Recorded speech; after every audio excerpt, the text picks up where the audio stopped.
Mga kabro, maglipad-lipad tayo dito sa mga magagandang beaches dito sa Santa Fe, Bantayan Island mga kabro. Yan, ang puputi ng mga buhangin mga kabro. Yung sa kanto na yun mga kabro, yun yung sandbar mga kabro. Yan o. Yan. Yan, lipad-lipad tayo mga kabro. Yan, palayo natin mga kabro yung drone para makita natin yung kabuuan ng Santa Fe mga kabro. Ayan, dito tayo sa may corner mga kabro, dito sa may sandbar. Ayan, sa kanto na to. Ayan mga kabro, mabuti maganda yung panahon mga kabro, hindi mahangin. Walang problema sa paglipad ng drone mga kabro. Ayan o. Ayan, ito naman mga kabro, dito naman to sa may, kung padaong ka dito sa Santa Fe Port mga kabro, yung sa unahan na yon, yan, sa right side, banda sa right side to mga kabro.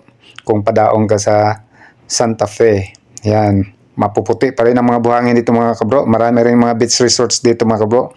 Nakahilira lang dito mga beach resorts mga kabro. Yan, puntahan natin yung nakadaong na island shipping na barko mga kabro.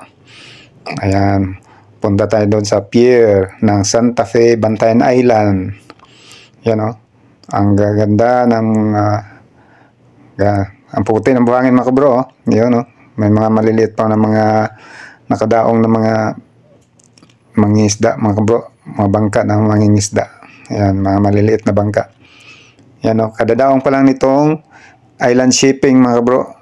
Yan o, nagdidiskarga pa nga sila ng mga sasakyan at mga pasahero mga kabro.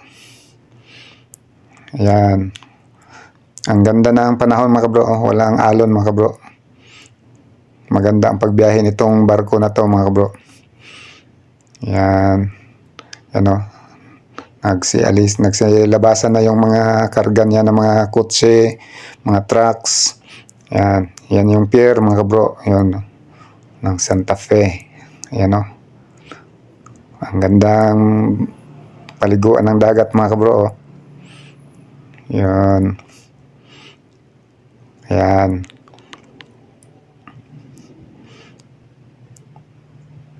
Yan, punta tayo doon sa unahan pa mga bro. Doon sa itong kabilang kanto nito bro, mga kabro, paikot din to doon banda sa may ano, yung Baigad saka doon sa may Silyon. Yan, yung side na yan dyan mga kabro. Mapuputi rin mga buhangin pa rin dyan mga kabro. Ayan o. Ayan. Ayan mga kabro. Ang gandang panoorin dito sa taas mga kabro. Ayan. Hanggang dito mga kabro, mapuputi pa rin, paikot to mga kabro, mga mapuputing buhangin. Tingnan nyo, yan. Ayan o. Hanggang doon sa dulo mga kabro. Dulo ng ano, ng isla. Nandun yung Baigad sa Casilyon doon, papunta doon sa, hanggang doon sa dulo, may ano pa doon, yung Madridejos, lungsod ng Madridejos mga kabro, ang dulo pa nito, paikot. Ayan, ang gaganda mga kabro. Sarap maligo mga kabro. Ayan, pasyal na kayo dito sa Santa Fe, Bantayan Island mga kabro. Ayan. Hindi masyado maraming mga bisita ngayon mga kabro. Kunti lang yung mga naliligo. Kasi ang dadami yung mga turista dito mga kabro pag ano, Sabado sa Linggo. Yung wala silang mga trabaho. Ayan o. Ngayon kasi mga kabro ay Miyerkules na, araw ng Miyerkules kasi ngayon eh. Yan. Ano. Ayan. Ngayon pa mga maliliit na isla sa may doon sa harap mga kabro. Ayan sa kabila. Ang isla ng Hilantagaan. Saka nandun din yung Virgin Island mga kabro. Pagpunta ka rin doon sa Virgin Island yun, napakaganda rin mga kabro. Ang puputi rin ng mga buhangin mga kabro. Ayan o. Ayan. Bababa na tayo mga kabro.